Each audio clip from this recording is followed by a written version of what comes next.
சொல்லுன்னு சிங்கார பொண்ணுக்கு சேலை நீ கொண்டு தாடி, சேலை நீ கொண்டு தாடி.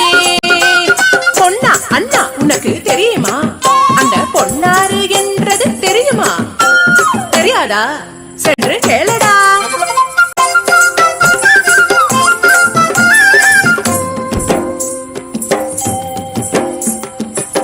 மாங்கண்ணி நீ யாரே சொல்லடி, அடி அண்ணன் நடக்காரி நீ சொல்லடி.